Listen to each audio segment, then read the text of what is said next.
Welcome to Talkcast and to Chapter 10 of The Fabric of Reality, The Nature of Mathematics.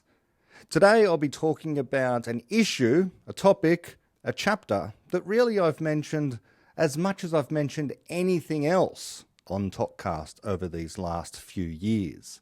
Throughout the beginning of Infinity, we discussed the nature of mathematics. I've done an episode on the mathematician's misconception. I've done many episodes on other philosophers' and physicists' misconceptions about mathematics. And of course, I've talked about David Deutsch's view of how mathematics, our knowledge thereof, arises out of his own discoveries in physics. So the strange thing is that I'm kind of doing so much in reverse today, because my mind was blown. It was completely changed by Chapter 10 about mathematics.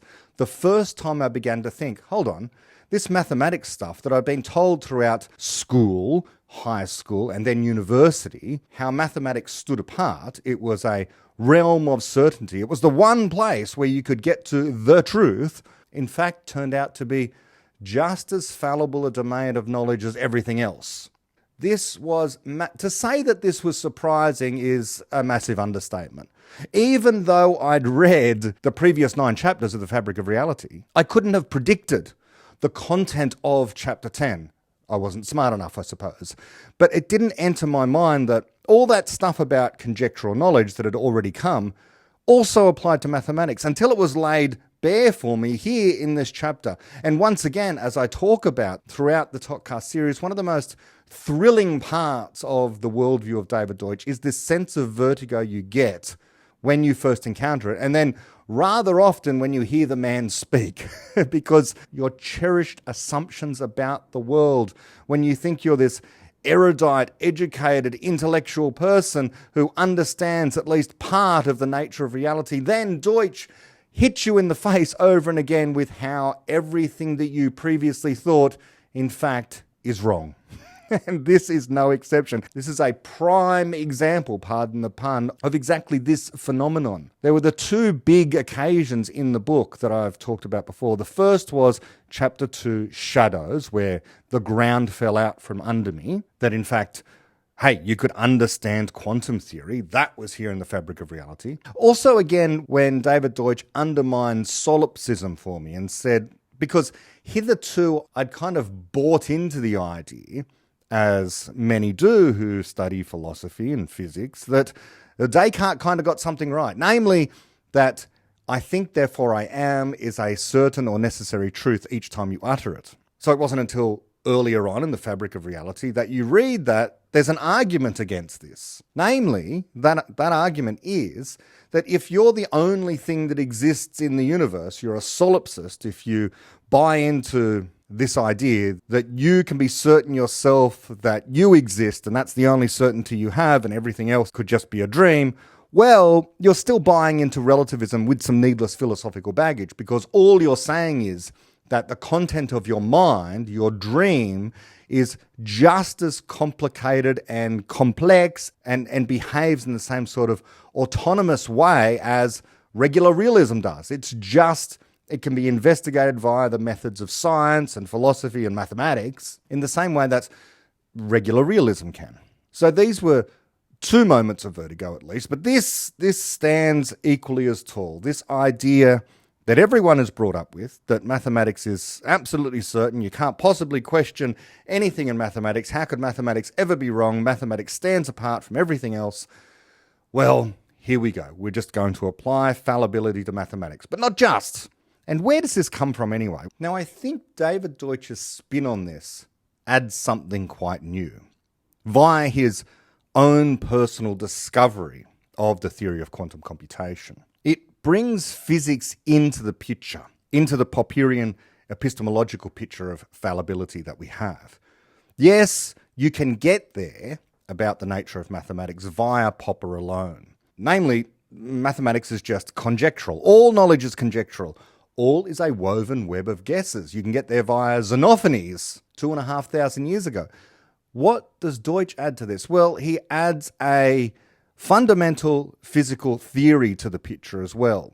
After all, this is the man who first created the theory of quantum computation. Why does that matter? This is a universal theory that applies everywhere to all physical systems. It says that even your brain can be simulated by a quantum computer.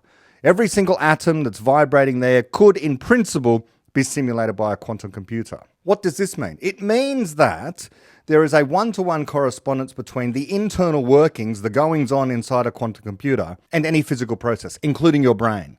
So therefore, whatever laws apply to the quantum computer also apply to what your brain does as well, because they are equivalent in terms of fundamental physics. The laws that apply to one govern both. Why does this matter? Why does this universality of computation applying to the laws of physics, to all physical systems, have anything to do with the nature of mathematics? Well, because our understanding of mathematics, including the so-called intuitions of mathematicians, are what brains are doing. Mathematicians arrive at their theorems, their truths, their understanding of these pristine abstract objects, their understanding of those objects, mind you, via the use of a physical system governed by physical laws which mandate the uncertainty of the output of any physical system that is performing a computation, which includes stuff like what the brain is doing. The brain is performing a computation. Yes, you can get some physicists to say things, which I regard as somewhat nonsense. People like Martin Rees, who is a world-renowned astrophysicist, cosmologist, highly respected, but will say things like, comprehension is not a computation. Well, that's just an assertion. There's no explanation behind that. After all, it contradicts a known law of physics. That known law of physics is all physical processes are computable. They amount to computations. They're in one-to-one correspondence with the goings-on of a quantum computer. That's provable. So if it's the case, which it is, that the output of a quantum computer is subject to error, which it is, then so too is any physical process performing a computation. That includes what a brain does. So anything that a mathematician thinks is going to be subject to error. And you might think, well, can't we just correct errors? Yes, you can, but that process itself is also subject to errors. But like any area of knowledge, whether it's mathematics or science or history or whatever, the critical approach helps you to identify the errors and correct errors, but you can never be sure or certain. You can never reach this state objectively. You might think that you've got it subjectively. You might feel as if you're sure or certain or something like that. But that doesn't mean you're objectively reach the truth in physical reality. You can't get outside. Everything is a woven web of guesses. You can't get outside the laws of physics. And so for that reason, what your brain does, the certainty that you feel, could always be a mistake. It could always have been a quantum fluctuation of some kind, giving you the illusion of certainty, the illusion of having found something true. It could give the illusion of everyone on planet Earth having the feeling that something is absolutely true when in fact it contains an error that none of us notice. Now, this can happen. The best explanation for this kind of thing is, of course, that people have just made a mistake and have hitherto misunderstood something. But it could be the case. You can't rule out the possibility that there could be some sort of exceedingly unlikely small measure of universes, and we happen to occupy one branch of the multiverse where we've just made the error over and over and over and over and over again, and we're in a history where we just think that we've arrived at absolute pristine certainty and truth, when in fact it's not the truth after all. Okay, so that's a bad explanation, but it's also something that can't be ruled out. Whatever the case, this does provide a physical substructure to what Karl Popper was saying in terms of philosophy. Namely that error is everywhere. Misconceptions abound. We can never be sure, we can never be certain to have arrived at the final ultimate truth, because knowledge is conjectural. The only way in which we reach external reality is via our minds, which are encased inside the darkness of our skulls, working on brains, obeying the laws of physics. We have these imperfect channels, which, sure, we can attempt to error correct, and sometimes we do quite reliably error correct, but we can never perfectly ensure that we are ever free of error. Indeed, progress depends upon there always being misconceptions and errors out there in all of our knowledge, including mathematics, because it's by correcting those errors that we improve, we make progress. And so error, from that perspective, is a good thing.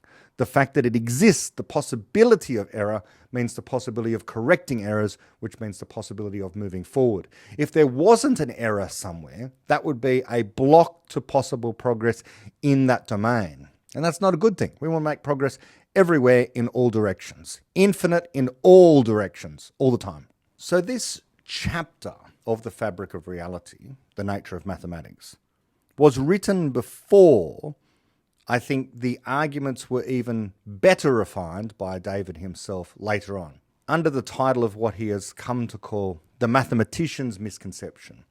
Famously now, in his Dirac Award ceremony speech, he delivered an address or lecture titled The Mathematician's Misconception.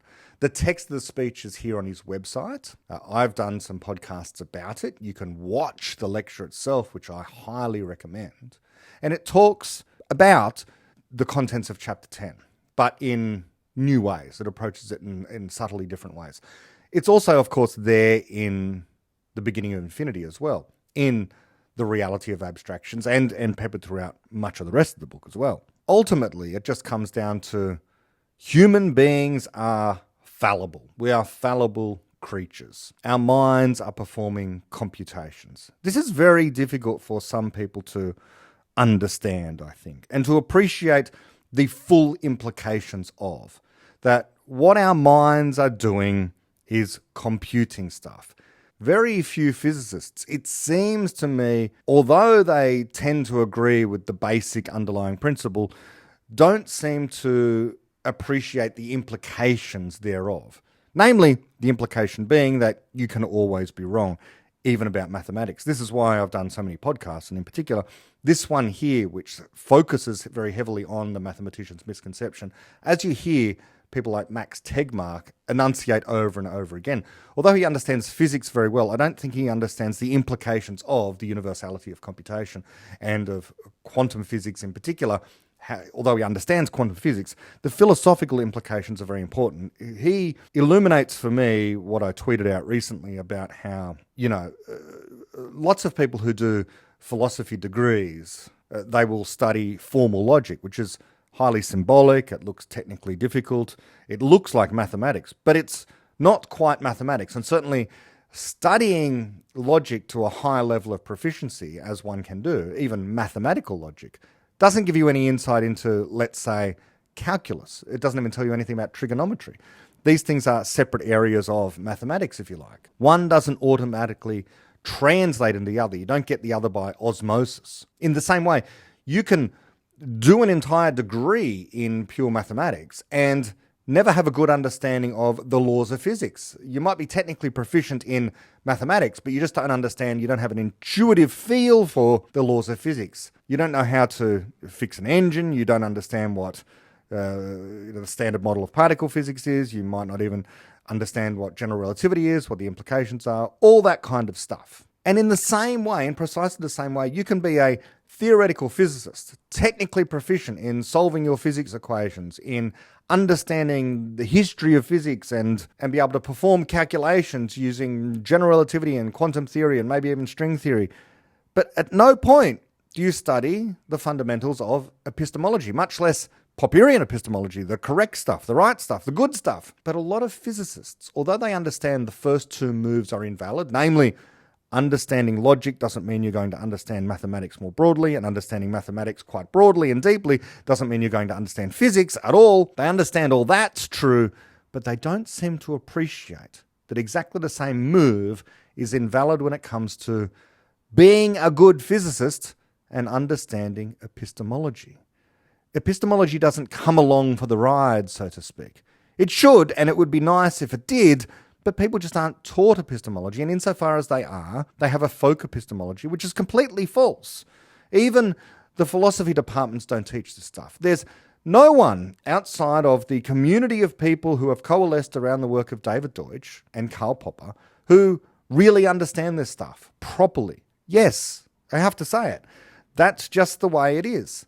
The so-called critical rationalist school gets how knowledge grows, is created, and what knowledge is. And I would say, unless you're reading the work of Chiara Marletto and David Deutsch, you don't have our best understanding of what knowledge is.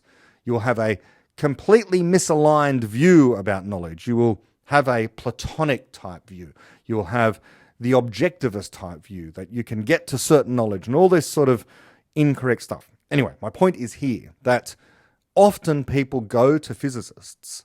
When I say people, I mean podcasters, people like Joe Rogan, Sam Harris, any number of people will go to a physicist to try and understand how knowledge broadly works. They will ask them questions about philosophy and epistemology as if they have some deep insight about these things. But they don't. They're separate domains. It needs to be understood independently in its own terms. The epistemologist who is expert in, let's say, Popperian epistemology won't necessarily have any deep insights into general relativity, although they might have some, because if you are reading Karl Popper's work, he talks so much about general relativity, quantum theory, the science broadly.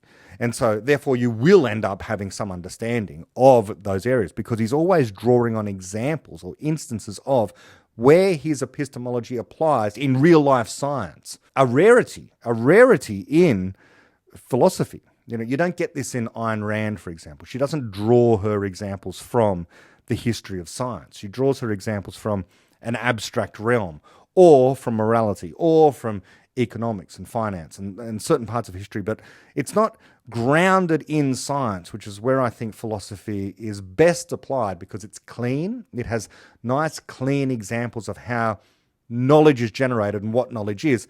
And then you realize, that's how it works in science. Therefore, that's how it works everywhere because basically we're all being scientists all the time in trying to understand the world, our circumstance in the world. And of course, Popperian epistemology then goes on to explain how, the demarcation between science and non-science is via the criterion of testability, but that's not a criterion of meaning, and so on and so forth.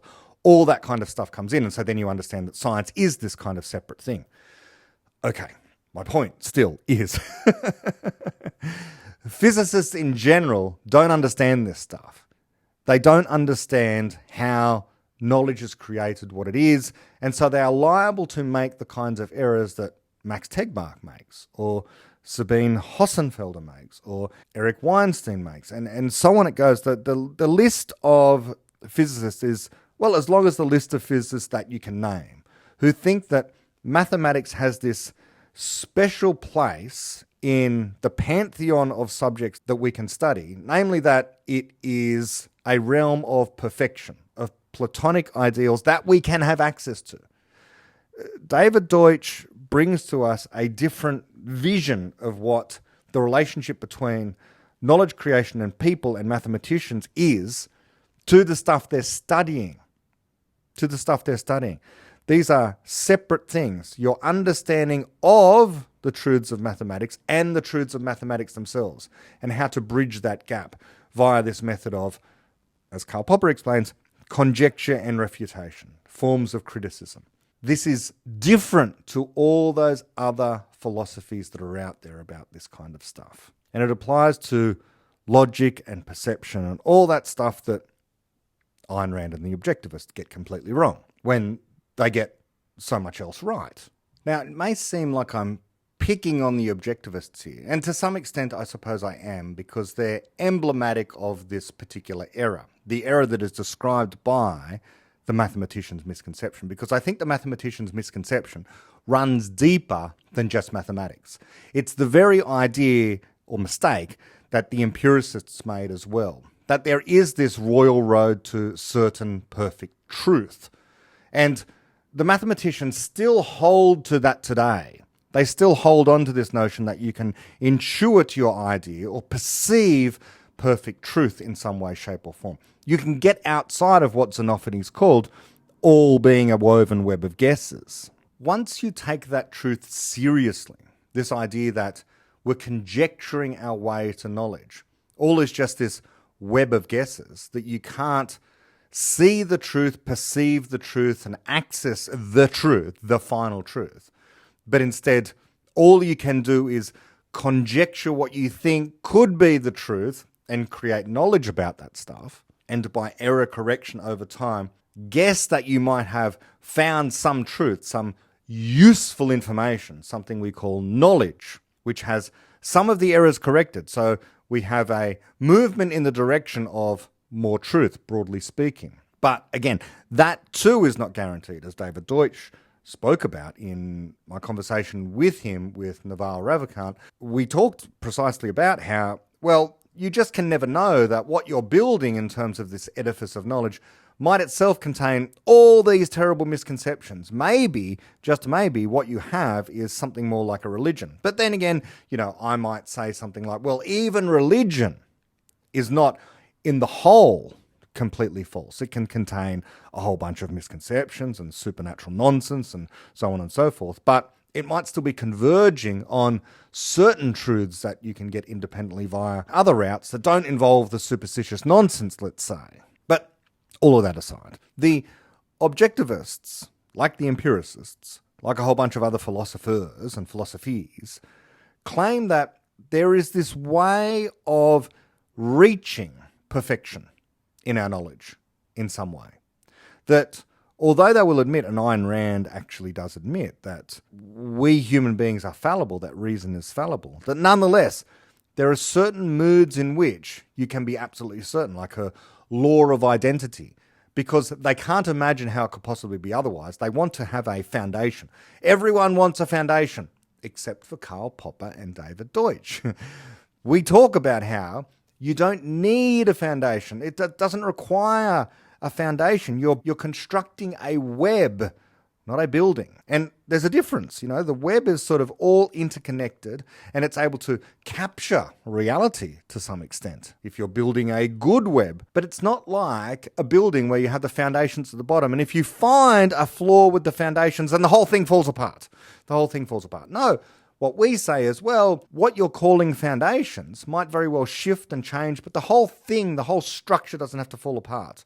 In the same way, the web isn't going to completely collapse because a particular strand is broken at some point. To torture these analogies perhaps a little too much. Okay, almost enough treading water. We should get into some reading. Maybe one more thing to mention just before I go on. If you want to hear an excellent conversation about some of this, if you're not, let's say, persuaded of the idea, and I know many aren't, this idea that the human brain is a computer, it's performing computations, and so therefore is subject to the laws of physics, and so we can understand or have some deep insight about what the brain can do and can't do and what the nature of different kinds of knowledge is, and ideas that we have, explicit and inexplicit ideas, let's say. This wonderful conversation on Luli Tannant's Reason is Fun podcast. It's this one here. They've had a number of conversations, Luli and David. And in this one in particular, they talk precisely about this idea of the brain being a computer. And Luli presses David over and again about this particular idea and the implications thereof. Everyone should listen to this conversation.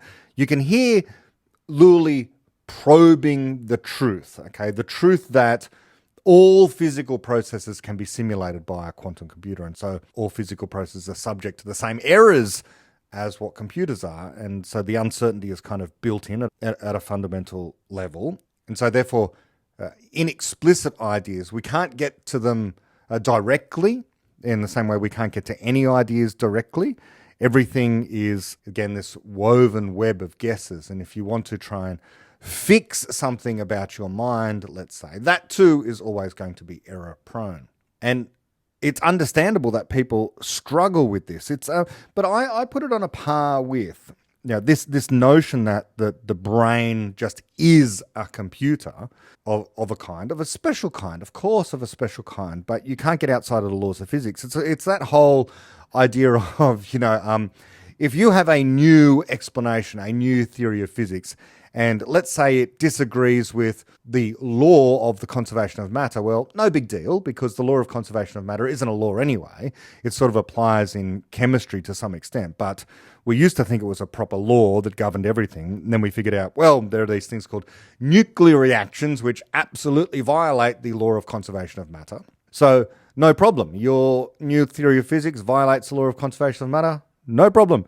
If your law of physics disagrees with, let's say, the first law of thermodynamics, which is the conservation of energy law, well, okay, you might need to rethink what's going on there. But there's hope. There is hope after all, because there are certain quantum physical processes which might be able to get you out of your bind in terms of violating the law of conservation of energy, or quantum cosmology, or certain exotic cosmological theories which violate the law of conservation of energy. Let's say, where does dark energy come from? This kind of stuff. So, all hope is not lost if your new favoured theory violates the law of conservation of energy, although you should be very critical, indeed skeptical. But as people have often said, if your new theory violates the second law of thermodynamics, then all hope is lost for you. There is nothing we can say to save your new explanation. It violates a deep fundamental truth about reality, namely that the overall entropy of the universe must increase as time goes on. And if you are saying your new theory violates that, you've got all the work ahead of you.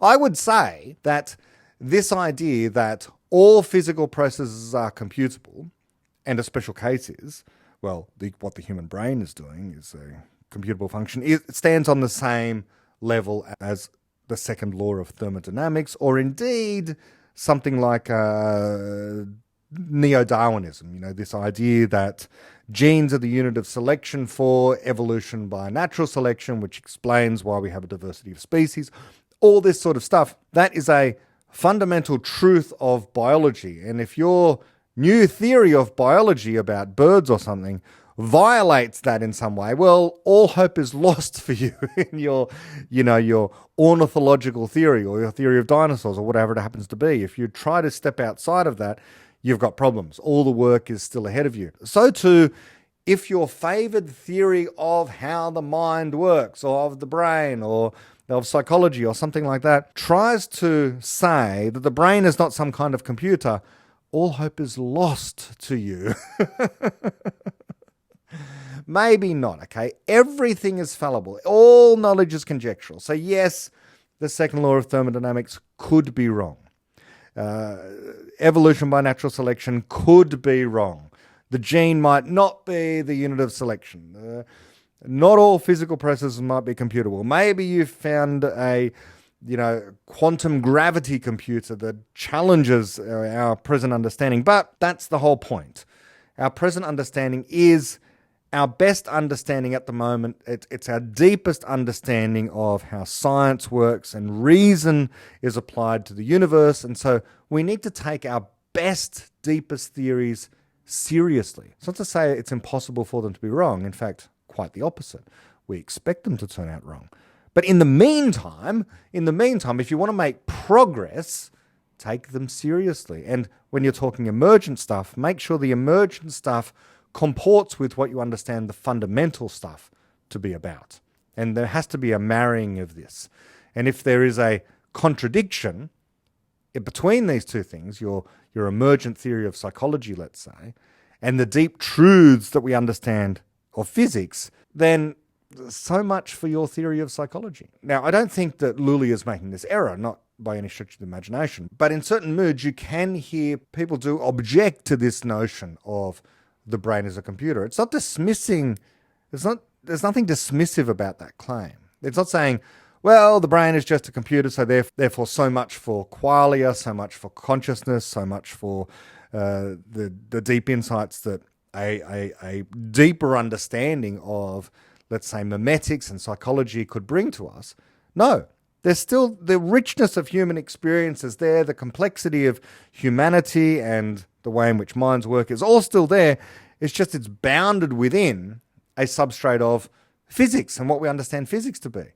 In the same way that human bodies obey laws of gravity, human minds obey laws of physical computation. Okay. But, so what we're about to come to, and I'll begin the reading now, is the idea that your brain is a noisy quantum system, like everything else in physical reality. Things can go wrong in completely unexpected ways. There are always going to be errors you do not intend, which are all to be expected. This idea of unexpected errors is itself to be expected, given quantum theory. Your mind cannot correct all the errors made by your brain as they are made in real time. Maybe later, but those corrections are themselves, as I said earlier, similarly error-prone. So we're trapped, as I say. Trapped might not be the right word, but we are within this woven web of guesses, or a woven web of quantum processes. Those are error-prone. And of course, when you explain this, and I encounter this all the time with objectivists, you explain all this stuff about how knowledge is conjectural, and they say, so you're a relativist then? They completely misunderstand that. No, quite the opposite indeed. Not a relativist, not a dogmatist. A fallibilist says that there is something to be wrong about. They walk the line between these two misconceptions about what knowledge is. That knowledge isn't possible on the one hand, the relativist or the skeptic's claim, and on the other hand, that you can possess the final certain truth, the dogmatist's claim. The fallibilist says the final ultimate truth, it exists, but you can't get there. So it takes what is good about both things, dogmatism and relativism, of which there isn't much, and corrects the errors in those things to produce the philosophy of fallible knowledge creators, conjectural knowledge. You sometimes do feel like Gandalf, trapped by Saruman on the Tower of Orthanc. Gandalf would say, as the great Papyrian, all is a woven web of guesses. All conjectures are error-prone, and there is no way to escape this simple truth. So, you are a relativist then? No. Saruman misses the point. He misses the point, then the objectivists miss the point, and other philosophers miss the point that just by admitting that knowledge claims can contain error doesn't mean that you think there's no possibility of knowledge. You're not a relativist, quite the opposite. Okay, I've said it a number of times now, so let's get to the reading. Clearly, this is going to be an episode in a number of parts, but of course, as usual with these regular episodes of me commenting on, discussing, breaking down parts of the books of David Deutsch, I won't be reading everything. So I encourage everyone to buy the book if you don't already have it and read along with me, and make sure you go to those parts where I skip over, because reading the entire thing is absolutely essential for understanding completely what David Deutsch intends, or at least your understanding of what David Deutsch intends more fully. And David writes at the beginning of chapter 10, The Nature of Mathematics from the Fabric of Reality, quote, "The fabric of reality that I have been describing so far has been the fabric of physical reality. Yet I have also referred freely to entities that are nowhere to be found in the physical world, abstractions, such as numbers and infinite sets of computer programs, nor are the laws of physics themselves physical entities in the sense that rocks and planets are," end quote. This is a point that I make in my short podcast here, The Mathematician's Misconception. And it's something I come back to in this podcast here, where I break down mathematics as discussed by Max Tegmark and Sam Harris in my Things That Make You Go, series. If I can give a plug for that, well worth listening to, not just if you want to hear about what I regard as the errors that a typical physicist makes on these topics and a typical public intellectual podcaster makes on these topics, but I also use it as a reason for explaining the alternative worldview, the worldview that I'm coming from, that David's coming from, I think, and Karl Popper is coming from, and anyone else who is inculcated with these ideas is coming from, as compared to what I call the mainstream academic intellectual perspective. And on this topic, there is a certain degree of alignment. It's just how we transition between these two worlds, so to speak. I call it, as Jaron Lanier would call it, being a disciplined dualist. David does not describe himself as a dualist. In fact, he says he doesn't really understand what precisely dualism means, and I get that impulse. Does it mean there's two substances in the world? Well, no. But does it mean there are two kinds of things in the world? I think it does, and I think it is just the difference between software and hardware, physical things and abstract things, which is what David is saying here. That's all I mean by dualism. And when I say disciplined dualists in Jaron Lanier's sense, it means you don't go saying much more than there are just these two things. Saying what these other abstract things are made of is the wrong question. You can ask what physical stuff is made of. It's made of particles. But to ask what are abstract things made of is the wrong question, because they're not made of anything. They're not a substance in that way. And it's also the wrong question to say things like, well, if physical things exist in the physical world, where do abstract things exist? Well, that's the wrong question. It's asking for a time or a place in which to locate these things. But that's the wrong question, because they're not located in a physical space with a time and a place that you can have coordinates of. That's not what abstract things are. That's not what abstract existence is about. It's not about the physical location of things. Anyway, I go into that elsewhere, so I won't recapitulate that entire argument here. All of it is just to say there simply are two kinds of things that exist. The stuff that's made of matter, physical entities, and stuff that isn't, that's abstracted away from those physical things, known as abstract things. For example, any individual cat that you can point to is a physical thing. It's made of atoms. But the concept of cats is not made of physical things. It's an abstraction where you take all the instances of cats and abstract from that this thing called cat, and you say that's an abstract thing. So the category of cats is itself an abstract thing. Numbers are abstract things.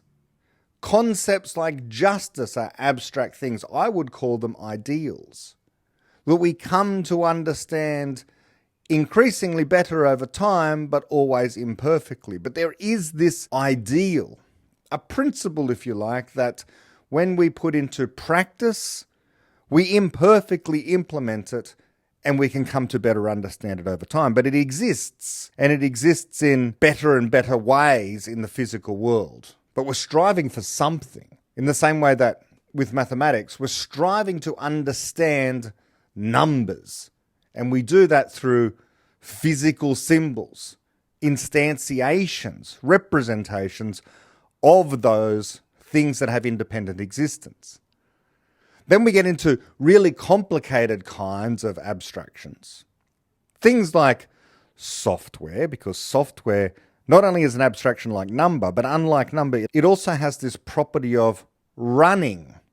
You have to take the program, the software, and rather than it just sitting there inertly on a hard drive or a CD-ROM, as we used to call it, or a DVD, or a solid-state device, of course, these days, where it's just sitting there not doing anything, you can still call it software. It's a piece of code, or you could write it down on a piece of paper if you like. There's an algorithm.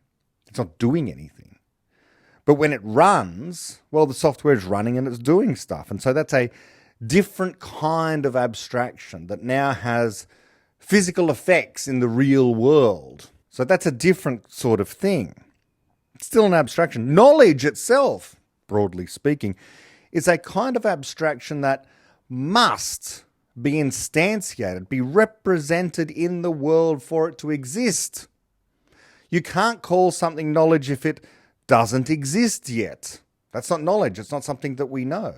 But numbers, they really do exist, even if we don't know about them yet. As I like to say, the next highest prime number yet to be discovered really exists. It's out there. And we know it's out there because, hey, in a few days, weeks, months, whenever it happens to be, someone will find it. They will discover it. It was there waiting to be discovered. At the moment, you look up Wikipedia and you find the highest known prime number. We can prove, as a matter of rigorous mathematical proof, as we like to say, that there are infinite prime numbers. They're all there. Where are they? Wrong question. They just exist. Not in space, not in time, not in the physical universe, but they do exist. And we can come to find them. Bring them into the real world. From where? Wrong question again. They're not in another place. They just exist. Disciplined dualists, you can just say they exist. We're going to understand this concept of how abstract things exist itself better over time. We'll come to understand what these things mean. When Jaron Lanier talks about this, by the way, what he's talking about is consciousness. What is consciousness? What is mind? Well, it's a different kind of thing to what a brain is. It's a different kind of thing to what usual matter is. All we can say is that it's different to this other stuff that we use the laws of physics to explain.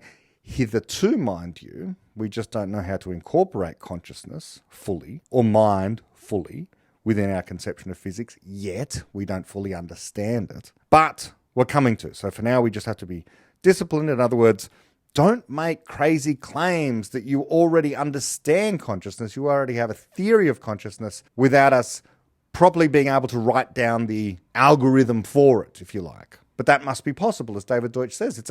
It's a physical process. It arises in minds. We know that minds arise from brains. We just don't know how. Consciousness arises. Who knows how exactly? Is it only in human minds? I tend to think so, but I can't prove that.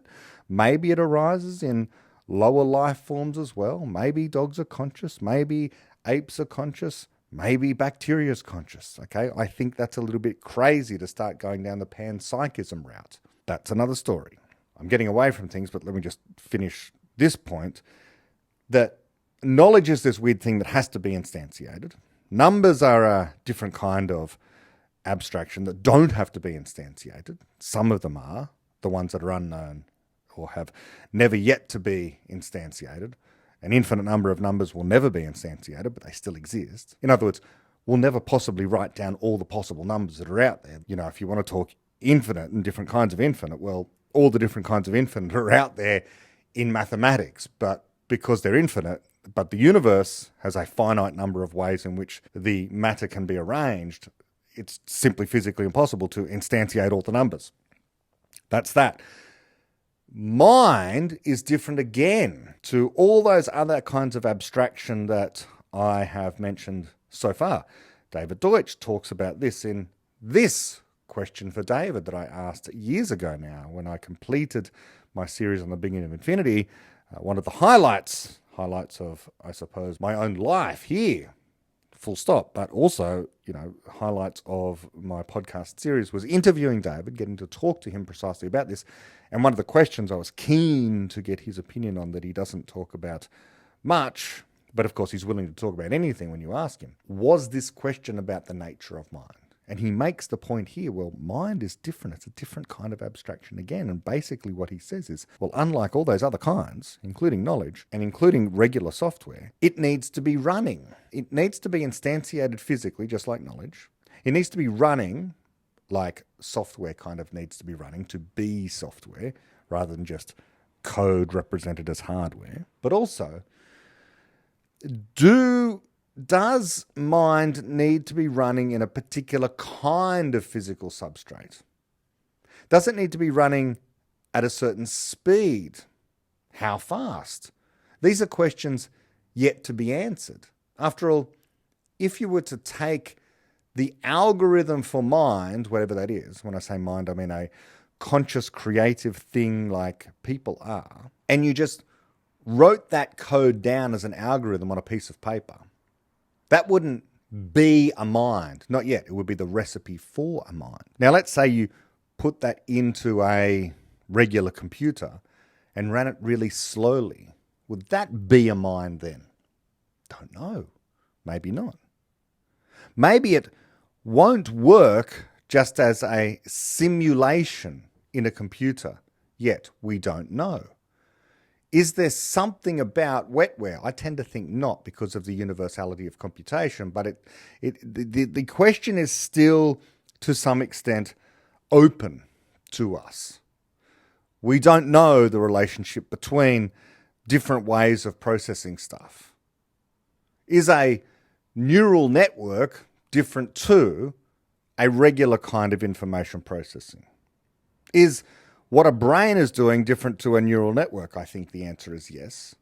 And different again to regular computation, as in the way in which non-neural networks, things like normal computers that are built upon machine code and running binary digits and all that sort of stuff using logic gates, is it different again to that? Perhaps. There's just so much to say here, so many open questions. So does mine need to be running? The answer seems to be yes. Does it need to have a particular kind of physical substrate? Perhaps.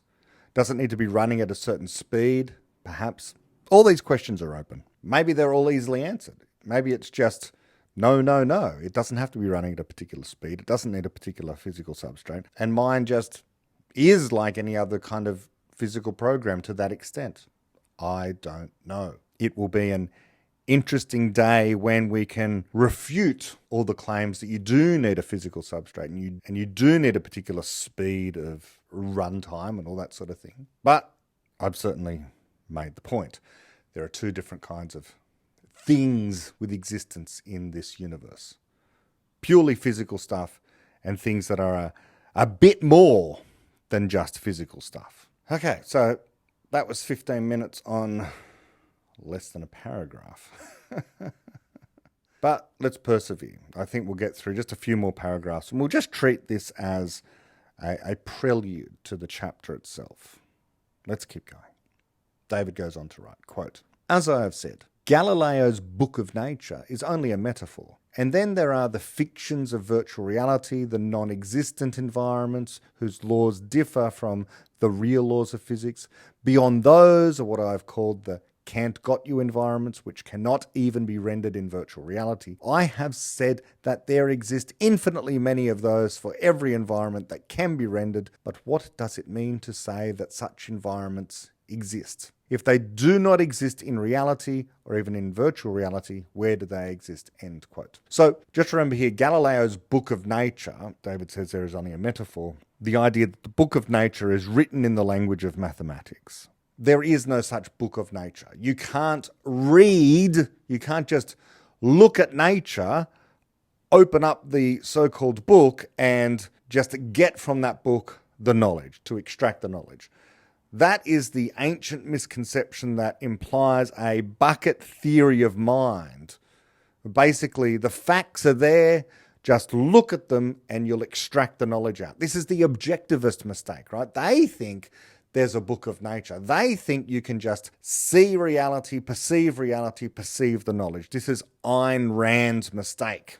This is the mistake of so many physicists, that they really do think that knowledge is there fundamentally as mathematics in the physical world.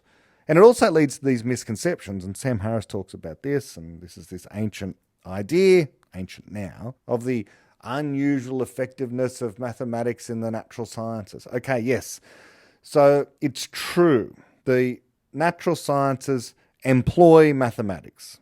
Is it so unusual? Is it that much of a deep mystery? After all, I'm on the side of Feynman that it's kind of hitherto that we've found that complex mathematics is very, very useful in being a language that is able to describe parts of physical reality. That seems to be no accident. But okay, is Feynman correct that ultimately what we'll find, I say ultimately, but is the next step in the evolution of our understanding of physics going to reveal not higher degrees of complexity, which seems to have been the trend so far? You know, we go back to Galileo, and it's basically an algebraic notion of physics. And then we get to Newton, who employed calculus, far more complicated ways of describing motion. Then we get to quantum theory, where you're employing very complicated forms of algebra, matrix, linear algebra type stuff, or very complicated differential equations that go beyond anything that Newton was ever employing. And then you get to, of course, string theory, which is inventing new and even more complicated forms of mathematics in order to describe things that, well, we don't even know if they exist, these strings. And it seems like the evolution is more and more complicated forms of mathematics, which leads some down the road of pessimism. People like Neil deGrasse Tyson, Sean Carroll, various other popularizers who basically kind of throw their hands up in the air and do say things like, well, maybe there will come a limit to how much we can understand because it seems like the mathematics is getting too complicated for us. Well, maybe the mathematics is getting too complicated for them is all that we might say about that. Some mathematicians really love this game of developing more and more complex mathematics. It's fun for them. It's like art. In the same way that artists don't tend to say, well, maybe the next kind of art that we create is going to be too complicated for us to ever possibly appreciate. We can't do it. No, well, you can't do it. I can't do it. I'm not interested in trying to develop ever more wondrous kinds of high fidelity art.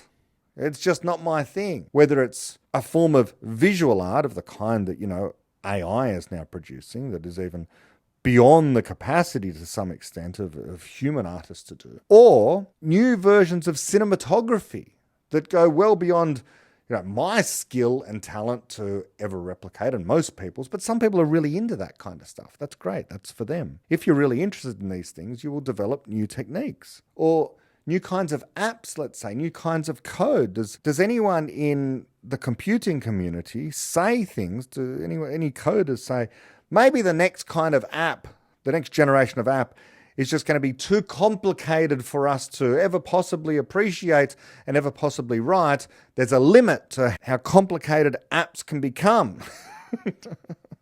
No, but in physics, it seems to be, de rigueur. It's just what people say about the laws of physics. Maybe the next generation of the laws of physics, because of this gradual ratcheting up of the complexity of the mathematics used to describe physics and physical laws, has been to get more complicated. Maybe the next set of laws will be just too complicated for us to understand. Well, too complicated for them to understand because they get bored of it, and I understand the impulse. If you're not a mathematician, which I'm not, I'm more on the physics side of things, and even then, just the astrophysics side of things, which, well, if you know anything about physics, you'll know and appreciate that the mathematics that is used in astrophysics is not all that complicated. Even in quantum theory, not all that complicated. You get to general relativity, a little bit more complicated. Okay, it depends on how far you want to go into these things. String theory, very complicated, and you have to sort of sit down for a long time and sit with these things and devote years to trying to understand what's being said there. And you get to a point, as a physicist, you kind of go, what's the point? It's not even real physics anyway. Like, it's not connecting to the physical world via experiments and problems that arise. And, we can talk about that. The point is, mathematicians are not so pessimistic about the possibility of understanding this stuff, but physicists are, because they have an impulse of getting bored, and I understand that. But it's by the by. As Feynman said, there's no reason to presume that this is a necessary fact about reality, that things must get more complicated. It could be the case that we're evolving towards a simpler way of understanding physics mathematically. Namely, that the rules of physics will turn out to be more like the rules of the checkerboard, rather than complicated stuff like string theory. And so I made a hypothesis often that the laws are going to turn out to be, in the end, simple like the checkerboard, and that all the complexity is from size. But that is of the same nature as the other speculations that other people make. It says, I like it, you don't like it. It's not good to be too prejudiced about the thing. So if Feynman is correct, and the laws of physics turn out to be more like this checkerboard stuff, then, well, everyone will be able to understand super complex physics. Complex in the sense that the physics that comes after quantum theory and general relativity, the unification of those two things, might be really simple, ultimately speaking. Complex in the sense that, well, it's a step beyond what general relativity and quantum theory say about reality, so it's an evolution beyond that. But the rules are so simple that, any primary school student will be able to understand it. Any person who's never really taken an interest in physics hitherto will be able to understand it. Maybe that's the case. That seems to be the hoped for development that something like constructor theory might be able to provide. I don't know. Okay, constructor theory is still being developed, but the formalism might be simple, and maybe the ways in which matter can be arranged, again, is like the rules of a checkerboard. It's just possible and impossible moves, just like chess or checkers, something simple like that. You can do this, but you can't do that, rather than, hey, here's all the complex mathematical apparatus for predicting what will happen. Forget about that. Rather than predicting what will happen, you will just have, here are the possibilities that exist in physical space. We can't say what will happen, except in certain very narrow circumstances. But overall, as we know, the future is open-ended. So how do you accommodate this real part of physical reality, namely that what people choose to do doesn't seem to be captured yet by physics, but it's part of physical reality. So how do you incorporate that inherent unpredictability of the growth of knowledge and people's choices and all that stuff within a conception of physics? After all, it needs to be as part of physics. Physics is about what happens in physical reality. It's not just about predicting what ensembles of particles do. That's part of it, but it's such a tiny part of physical reality. Physics is broader than that. Physics includes the whole universe, cosmology, and bits of the universe that are simple, like stars, and complex stuff like the behavior of biological organisms. Okay, it's biology, but they're still made of physical stuff. And then super complicated stuff like lots and lots of particles all interacting under physical forces. That's what people usually think of when they think physics. They think in terms of energy, particles, and forces. And yeah, when you've got lots of those, of course, things get complicated. But that's just one aspect of physics and predicting what those things are going to do. But if you're not fixated on let's predict what those things are going to do, if you understand that, okay, yeah, maybe you want to be able to do that sometimes, some of the time, but if you also accept and just, sort of relax into the idea that some things just get too complicated to predict, so okay, and in fact some things are inherently unpredictable because of this idea of free will, human choice, human creativity, the inability to predict the growth of knowledge, but this is all part of what happens in the physical world. If you're comfortable steeped in ignorance, as Neil deGrasse Tyson says, then you can really do more interesting science. You can just talk about this is possible, this is impossible in the world. This is why I'm excited about constructor theory. It's a whole new way of looking at physics, much more exciting. And I've gotten so far away from talking about chapter 10 that, we're at real risk of never getting through this chapter. The point here is, though, that the book of nature isn't necessarily written in this complicated mathematics that you can just read. Okay? This is what scientists, objectivists, Galileo got wrong. It's just that hitherto it seems to have been written in mathematics, but maybe it's written in something far more simple, a more logical structure, and you can call that logical structure mathematics if you like. But, are the rules of checkers or chess mathematics? Kind of, but it's kind of like the difference between basic baby logic in philosophy and complex mathematics like, differential equations. These two things have a logical structure and there is commonality there, but, splitting hairs over whether or not one's mathematics and one isn't. Okay, let's read one more paragraph and reflect on that and call it a day for today, and then we'll pick it up, and read more over the coming weeks. David goes on to say, quote, "Do abstract non-physical entities exist? Are they part of the fabric of reality? I'm not interested here in issues of mere word usage. It is obvious that numbers, the laws of physics, and so on, do exist in some senses and not in others. The substantive question is now this: how are we to understand such entities?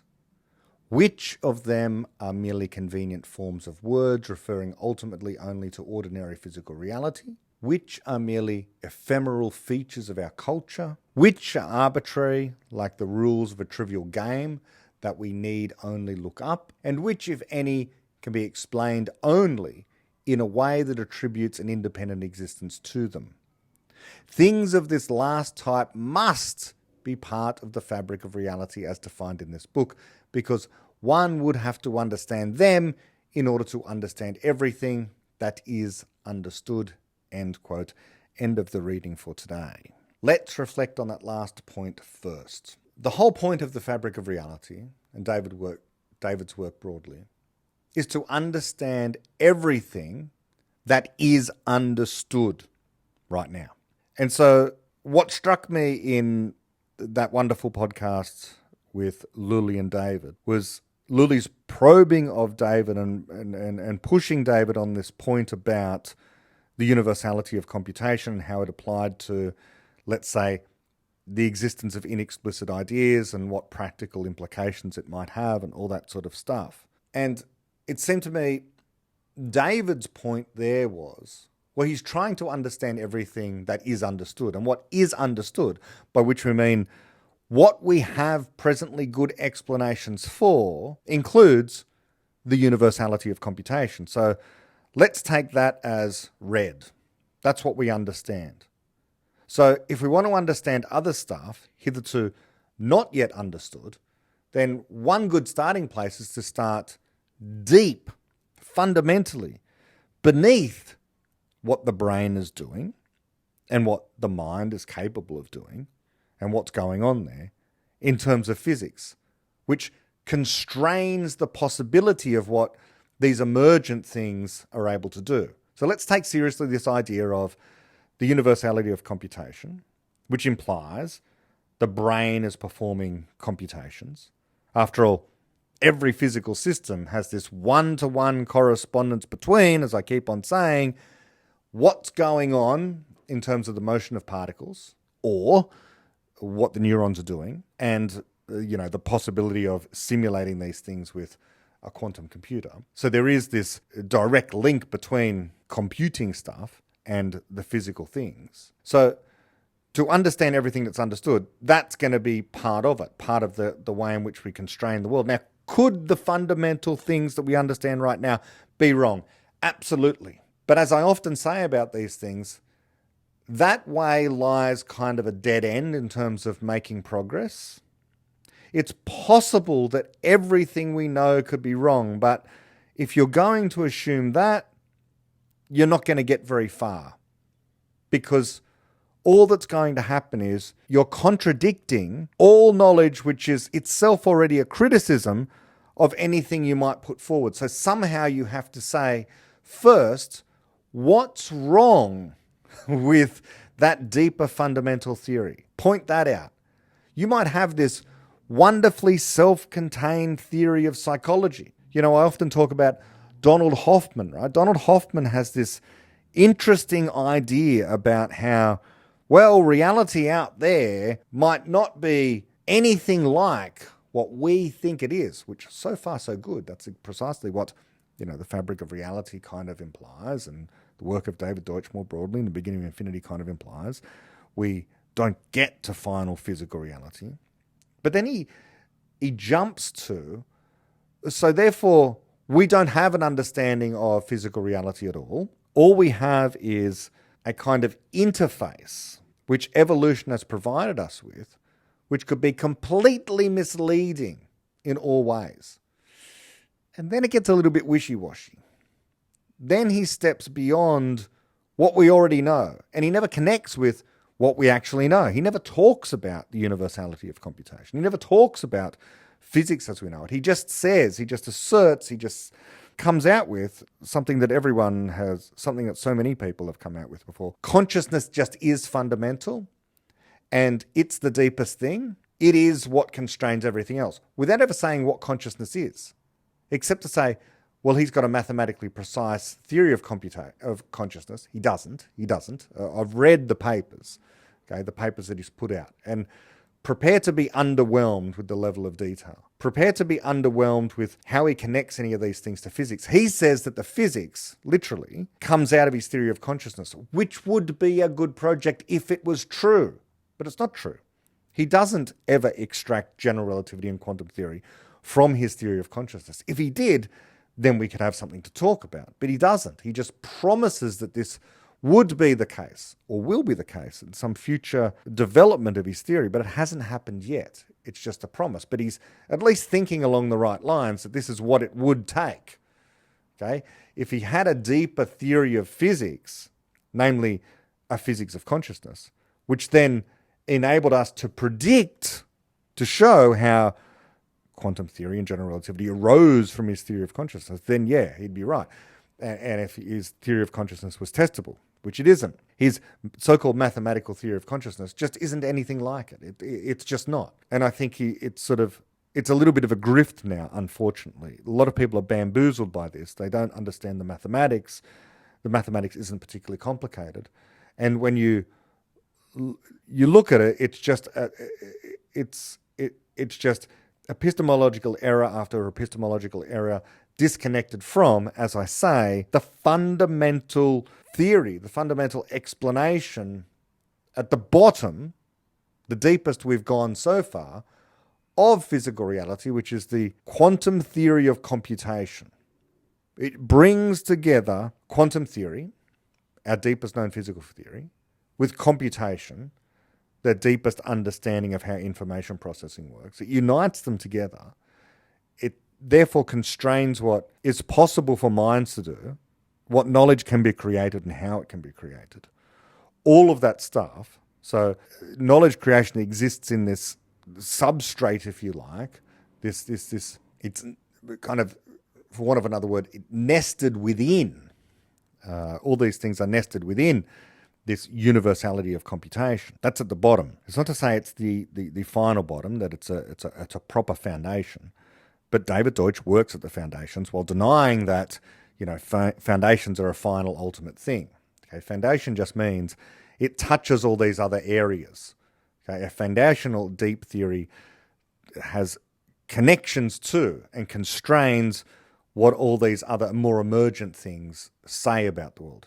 It can work in both directions, but you've got to figure out a way to refute that particular theory before you go and say, well, my theory of consciousness just, it gets deeper than that, without ever explaining exactly how or what's wrong, or critiquing the universality of computation. So you need to take that seriously. You need to take what we know seriously so far.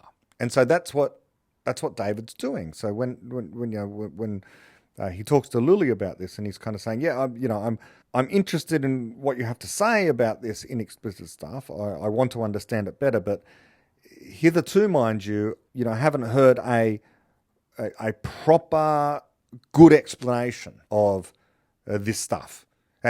By the way, maybe by the time this is published, they will have released their next conversation where the promise is of Lully talking about how the deeper theory that she says can be incorporated within David Deutsch's worldview that these things work together, that there is a substantive good explanation there. So perhaps, but at the moment it seems like from what David has heard that his worldview and this other kind of stuff about psychology can indeed work together. And from what I've heard, by the way, just for what it's worth, I think everything Lully says is quite right. You know, that the human body reacts to inexplicit ideas. Absolutely, absolutely. You know, we carry around these inexplicit ideas. We develop tension in our body and we don't know why the tension is there quite often. And finding the cause of the tension can help you to relax and feel better and all that kind of stuff. You know, you have to be careful with these things. You know, Sam Harris has this great story about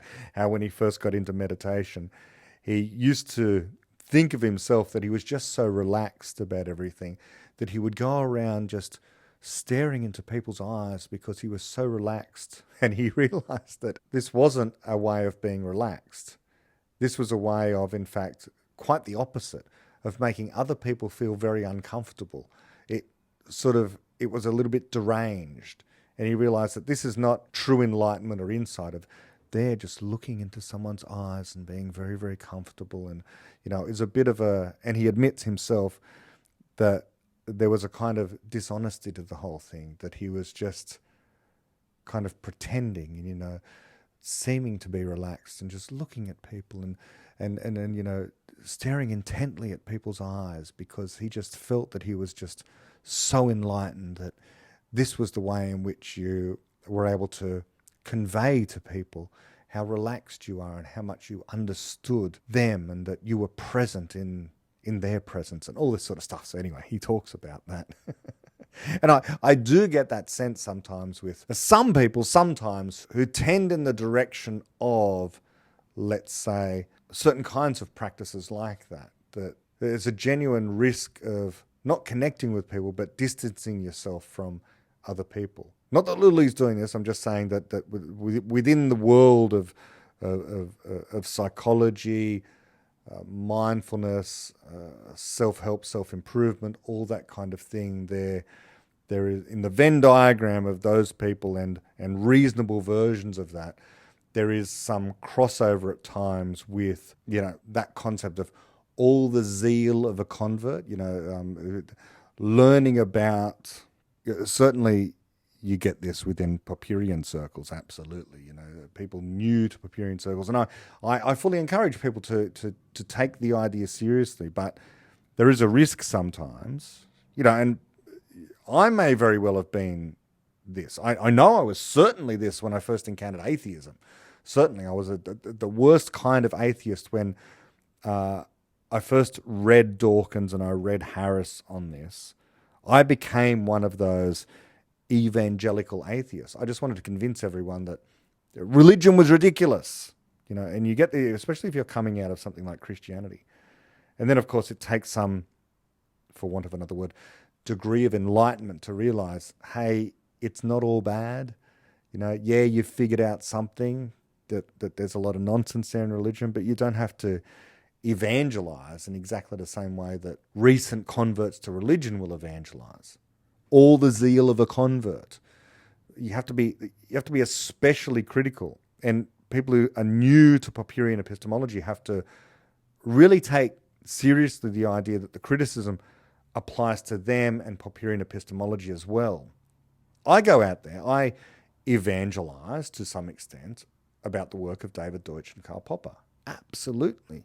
But you have to be careful about this zeal, that you're not berating, bashing people over the head with it, and you're being critical about the way in which you're explaining things. And so self-help is like this. The self-help movement at times has this sort of zeal that can be somewhat off-putting to people not yet persuaded by it. And so I certainly see this in Popperian circles, and I balk at it and I cringe at it because I think that, you know, this is the kind of thing that I used to do, that if you're new to it, you just want to tell everyone, you're so enthusiastic, but the problem is it works against you.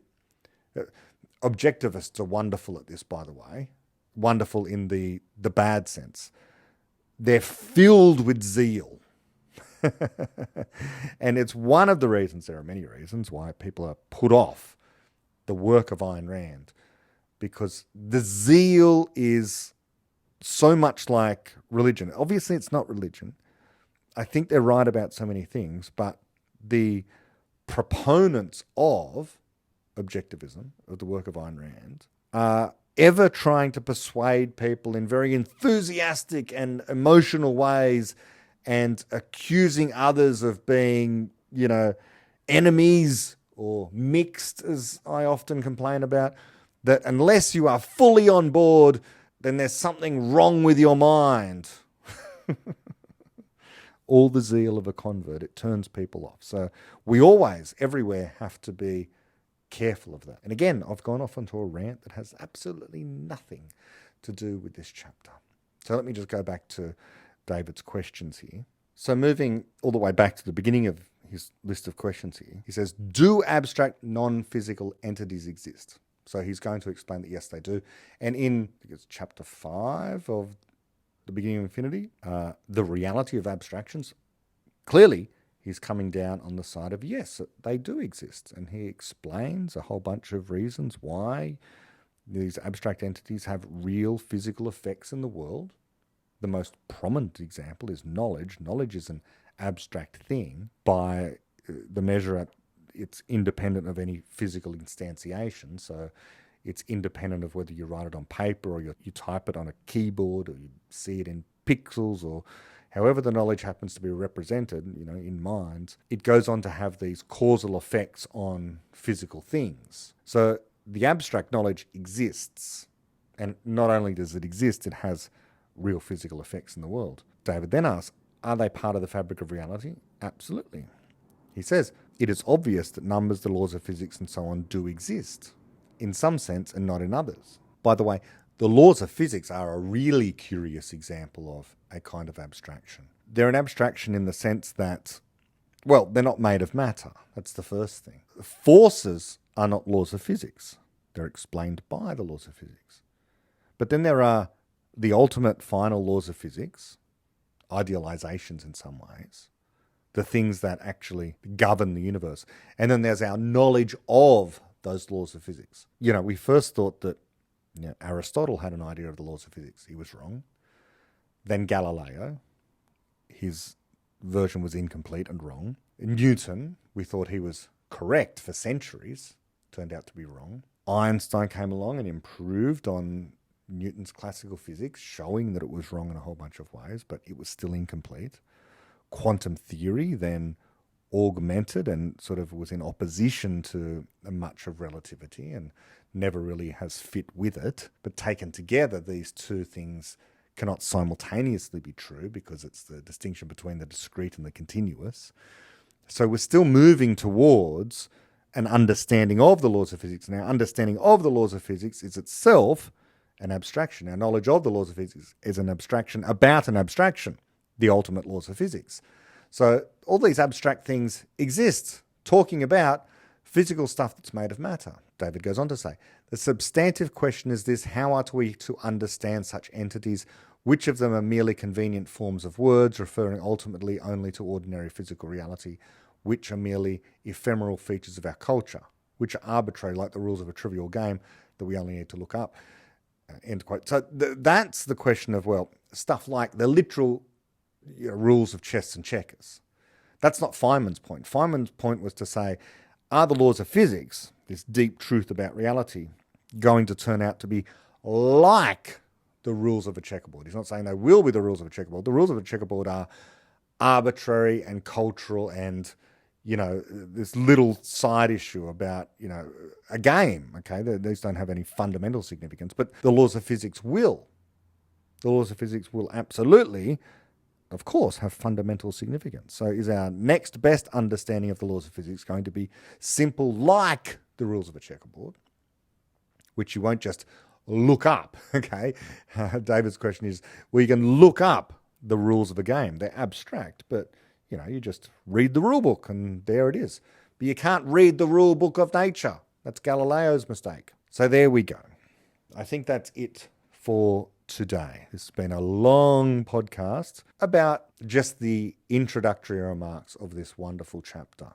A chapter we can look at with fresh eyes on Topcast, given David's relatively recent, last few years, speech at the acceptance of his award for the Dirac Medal, one of the Dirac Medals that he won two, but the most recent one, he talked about the mathematician's misconception. That sort of built upon his work in the beginning of infinity, the reality of abstractions and that kind of thing, and fallibilism and the work of Karl Popper. And that built upon what is here in the fabric of reality, all of which comes out of this deep, deep truth that he has come to explain for the first time ever about the link between quantum theory and computation, about how all physical systems obey the laws of physics of necessity. That's a necessary truth about the world, logical truth about the world.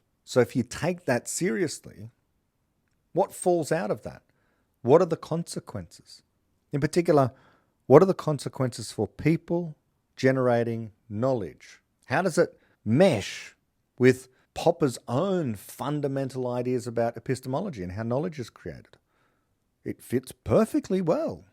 Okay? It's a physical explanation of Popper's abstract understanding of the fallibility and the error-prone nature of conjecturing knowledge about the world. Reality has no contradictions, and it's our job to try and resolve the contradictions in our knowledge of reality. So when you have apparent perfection in physics, as Newtonian mechanics kind of gave us, here's everything is just deterministic and everything just as a matter of fact obeys these physical laws that give you perfectly precise predictions. How can that possibly marry up with, but look at the real world, it's unpredictable? What do you do then? Do you just say, well, it's just too complex for us to understand? It's not inherently unpredictable. It's just that there's an intractability problem there. Well, that kind of exists, but there's something deeper to say about this. The universality of quantum computation talks about how quantum systems have this inherent fuzziness about them, the ink blot notion, the all different physically possible things actually exist out there in the multiverse in some way. What we choose to do affects the branch in which our consciousness and creativity generates objects, these large things in physical space, the physical space of the multiverse. And so all of that comes to bear on a reason why human beings are fallible, make choices, and create knowledge. It works together beautifully. It's a beautiful synthesis of epistemology on the one hand and fundamental physics on the other. Philosophy and physics coming together. And this is why, again, there's so many reasons why I've talked about, even in this episode, why constructor theory is so exciting, but it brings together, two of my deep passions, fundamental physics and epistemology.